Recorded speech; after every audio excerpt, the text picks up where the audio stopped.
गोविंद शिल्प घेऊन येत आहे एकूण 80 ट्विन बंगलोचा भव्य दिव्य पंढरपुरातील एकमेव प्रकल्प। आमच्या प्रकल्पाची वैशिष्ट्ये मनाला शांती देणारं महादेवाचं मंदिर, मुख्य रस्ता सुमारे 30 फुटांचा, अंतर्गत रस्ता सुमारे 20 फुटांचा, ग्रामपंचायत योजनेचा प्रत्येक बंगलोजला स्वतंत्र नळ, सांडपाण्याची सुरक्षित विल्हेवाट, सर्व टाइल्स ग्लॉसी आणि नामांकित कंपनीच्या, सर्व स्टेअर, खिडक्या, चौकटी सुपर ब्लॅक ग्रेनाइट, दोन्ही अटॅच बाथरूम पूर्णपणे टाइल्स, पंतप्रधान हर घर नल योजना पूर्णत्वाकडे, bathroom, basin, kitchen, CP fittings हे जगवार कंपनीचे, स्टील वर्क पूर्णपणे जिंदाल कंपनीचे, 1000 लिटर पाण्याची टाकी, 150 लिटर सोलर वॉटर हीटर सोबत वॉटर प्युरिफायर, प्रत्येक बंगलोजला स्वतंत्र पार्किंग, दर्शनीय भाग पूर्णपणे डॅटो टाइल्स, टाटा प्रवेश कंपनीचे आकर्षक भक्कम दरवाजा, फुटी उंचीचे सुरक्षित कंपाऊंड। मग विचार काय करताय? गोविंद शिल्प, पत्ता गट नंबर 95, हॉटेल अंगण शेजारी, टाकळी रोड, पंढरपूर। ताज्या घडामोडी पाहण्यासाठी आमच्या YouTube चॅनलवरील PVR म्हणजेच पंढरी वार्ता या न्यूजला सबस्क्राइब करा आणि शेजारील बेल आयकॉनवर क्लिक करा। पंढरपुरातील प्रस्तावित कॉरिडॉरसाठी यंदाच्या अर्थसंकल्पात मोठी आर्थिक तरतूद होणार असल्याची चर्चा सुरू असून नुकताच पालकमंत्री जयकुमार गोरे यांनीही मुंबईत याबाबत बैठक घेतल्याचं दिसून आलंय। आज सोमवार दिनांक 2 मार्च रोजी कॉरिडॉर बाधितांनी प्रस्तावित कॉरिडॉरला आपला विरोध दर्शवण्यासाठी श्री विठ्ठल मंदिर परिसरात बंदचं आवाहन केलं होतं। याच मंदिर परिसरात मोठा प्रतिसाद मिळाल्याचं दिसून आलं, तर सकाळी 10 वाजता संत नामदेव पायरी येथून कॉरिडॉर बाधितांच्या भव्य मोर्चास सुरुवात करण्यात आली। पंढरपूर तहसील कार्यालयासमोर निवेदन देण्यासाठी आल्यानंतर तीर्थक्षेत्र बचाव समितीच्या सदस्यांनी आपल्या भावना प्रकट केल्या, तर आजच्या या मोर्चास तीर्थक्षेत्र विकास आघाडीच्या वतीनेही पाठिंबा दर्शवण्यात आलाय। पंढरपुरातील प्रस्तावित कॉरिडॉरला विरोध दर्शवण्यासाठी माढा विधानसभा मतदारसंघाचे आमदार अभिजित पाटील हेही उपस्थित राहिल्याचं दिसून आलं। यावेळी बोलताना आमदार अभिजित पाटील यांनी चंद्रभागेच्या पहिल्या तीरावर भाविकांच्या सोयीसाठी अनेक प्रकल्प राबवले जाऊ शकतात याकडेही लक्ष वेधलंय, तर तीर्थक्षेत्र बचाव समितीच्या सदस्यांनी आपल्या भावना व्यक्त केल्यात। आज या पंढरपूरमध्ये जो कॉरिडॉर बाधित नागरिकांचा मोर्चा निघाला, या मोर्चाला समर्थन देण्यासाठी मी या ठिकाणी उपस्थित आहे। त्यांना समर्थन देत असताना मागे देखील याबाबत अनेक वेळा भूमिका मांडण्याचा योग आला। या प्रस्थापितांना त्या ठिकाणी विस्थापित करून जे अनेक वर्ष पिढ्यानपिढ्या राहतात त्यांची घरं मोडून विकास करणं, स्थानिकांच्या घरावर बुलडोजर चालवून विकास करणं हा कितपत योग्य आहे याच्यावर विचार करणं आवश्यक आहे।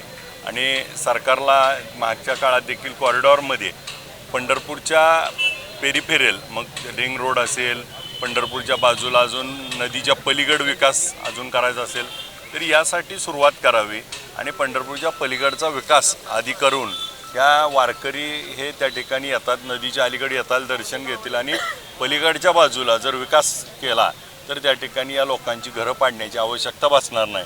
मग नदीवरनं 2 पूल बांधून आपल्याला जो विकास करायचा आहे तो नदीच्या पलीकडे करावा अशी आमची पहिल्या दिवशीपासून जी भूमिका आहे तीच भूमिका आम्ही कायम आहे। आबा काही जणांची घरं तिथं पडणार आहे ती पण त्यांना योग्य मोबदला देखील त्याच्या जराची चर्चा आहे, पण त्यांचे घरं पडून पंढरपूरचा विकास तुम्ही थांबवणार आहे का? घरं त्यांची घरं पडल्यामुळं पंढरपूरचा विकास तुम्ही थांबवणार आहे का? नाही, घरं पडल्यामुळं हा मुद्दा नाही, पण पंढरपुरात राहणाऱ्या प्रत्येक नागरिकाचा विचार करणं हे देखील सगळ्या लोकप्रतिनिधीचं काम आहे। आणि मग नदीच्या पलीकडे जी शेतजमीन आहे, मोकळी जागा आहे, मग आपण पुणे जिल्हा बघितलं, पुणे शहर बघितलं, पुण्याच्या अलीकडं आणि पलीकडे नदीमुळं शहर वसलं, पूल झाले, तसं नाशिकला सेम झाले, तसं आपल्या नदीच्या पलीकडे शेती जमीन आहे जिथं कोणाची अडचण नसणार, ती जर भूसंपादन केली आणि तिथं जर हा विकास आराखडा तयार केला तर याला विरोध असायचं काही कारण नाही। सत्ताधारी बोलायला कोण तयार नाही त्या बाबतीत? त्यांनीच करतायत म्हणल्यावर ते कशी बोलतील? बरोबर। पंढरपूर तीर्थक्षेत्र बचाव समितीच्या वतीने आज या ठिकाणी भव्य मोर्चा काढण्यात आलेला होता। पंढरपूर शहरामध्ये सरकार दडपशाही करून कॉरिडॉर राबवत आहे, त्याविरुद्ध अत्यंत लोकशाही मार्गाने हा मोर्चा काढण्यात आलेला आहे। या अधिवेशनामध्ये शासन कॉरिडॉरसाठी रक्कम मंजूर करायची शक्यता आहे, म्हणून शासनाला हा आमचा रौद्र स्वरूपाचा मोर्चा दाखवण्यात आलेला आहे। आमचं म्हणणं एवढंच आहे, पंढरपूर शहरामध्ये आजपर्यंत सरकारचे हजारो कोटी रुपये पाण्यात गेलेले आहेत आणि तशा ठिकाणं आम्ही दाखवलेले आहेत कुठे कुठे सरकारचे पैसे पाण्यात गेलेले आहेत। आपणा सर्व मीडियासमोर सुद्धा आम्ही हे दाखवायला तयार आहोत। आज पंढरपूर शहरामध्ये एकरांच्या मापाने आणि डझनाच्या संख्येने सरकारी जागा मोकळ्या पडलेल्या आहेत।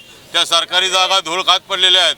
अगदी सांगायचं म्हणलं तर जुनी नगरपालिकेची इमारत आहे त्याचबरोबर एवढा मोठा दर्शन मंडप पुन्हा पाडायचं नियोजन आहे, त्याचबरोबर नवीन दर्शन मंडप स्मशानापासून आणायचं नियोजन आहे आणि त्याचबरोबर सरकारचं भलं मोठं MTDCचं भक्त निवास आहे, ते गेले 10-12 वर्ष बंद आहे, ह्याच्याबद्दल कोणीही आवाज उठवलेला नाही.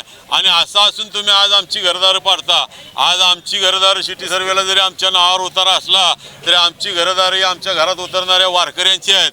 आमच्या घरात येणारे वारकरी वारीला असं सांगतील की तुमचं सामान खाली ठेवा, 8 दिवस आम्ही इथं राहणार आहे. हे आमचे प्रेमाचे संबंध आहेत. आषाढी आहे, कार्तिकी आहे, मागे आहे. 30-40 रुपयामध्ये आम्ही त्यांना या ठिकाणी जागा देत आहोत आणि आमचे ऋणानुबंध आहेत. आमची ही सेवा आहे.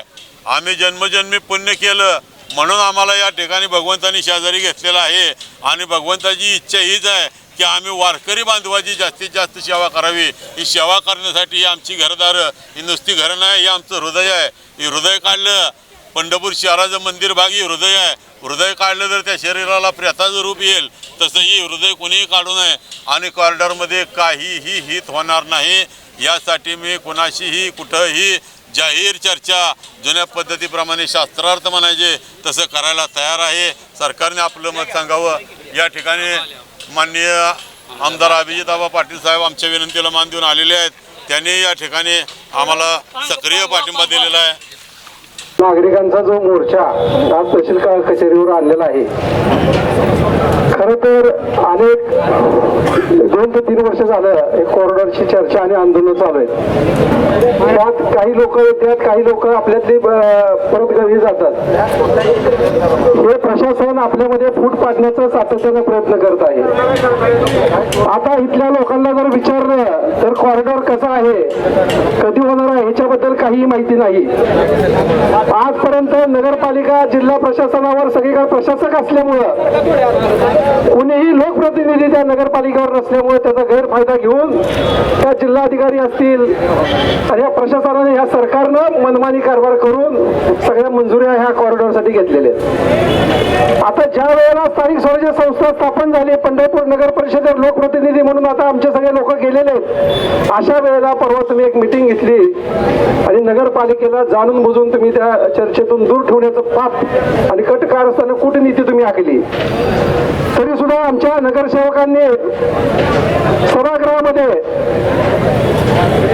बजेटमध्ये जी तुम्ही तरतूद केली होती त्याला तात्पुरती स्थगिती देण्याचं काम आमचे ओंकार जोशी, राहुल शिंदे, आदित्य फत्तेपूरकर, तीर्थक्षेत्र विकास आघाडीचे सर्व नगरसेवकांनी केली. आज या लोकांच्या पाठीमागे पहिल्यापासून आजपर्यंत तीर्थक्षेत्र विकास आघाडी असेल, आमचे नेते असतील, सर्व आदित्य फत्तेपूरकर असतील, सर्वांनी सातत्याने आंदोलन करून सातत्याने ह्या लोकांच्या पाठीमागे ठामपणे उभं राहण्याची भूमिका घेतलेली आहे. पण सत्ताधारी लोक कुठेही दिसत नाहीत. सत्ताधारी लोक आणि प्रशासनाच्या गुप्त बैठका होतात. या सर्वसामान्य नागरिकांना अंधारात ठेवून सर्व काही शिजत आहे. कुणाचा वाडा वाचवायचा, कुणाचा मठ वाचवायचा आणि कुणाचं पाडायचं हे पाप सुद्धा हे सत्ताधारी आणि प्रशासन करत आहेत. तहसीलदार साहेब, तुम्हाला न्याय सगळ्यांना असला पाहिजे. गरिबाचं घर सुद्धा तितकंच महत्वाचं आहे, श्रीमंताचा वाडाही तितकंच महत्वाचा आहे. पण सर्वजण आपली घरदारं वाचवण्यासाठी एकत्रित आलेलो आहोत.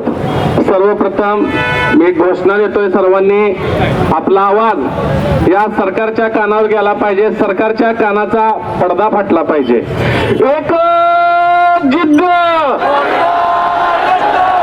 सर्वांनी 2 हात वर करून घोषणा द्यायच्या आहेत, कारण भविष्यात या सरकारच्या विरोधात लढण्यासाठी आपल्याला 2 हातांची गरज असणार आहे. एक जिद्द, एक जिद्द. आज या कॉरिडॉर रद्दच्या या मोर्चाच्या प्रसंगी उपस्थित सर्व बंधू भगिनींनो, मला खरं तर या सरकारला सांगायचंय, हे सरकार हिंदुत्ववादी विचारांचं सरकार आहे.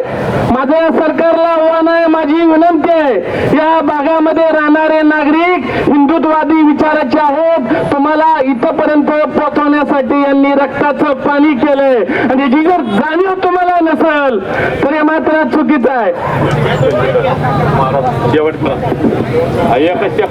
रामकृष्ण हरी पुंडरी गवर्धा हरी विठ्ठल श्री ज्ञानदेव तुकाराम. कारण का आज सगळ्यावर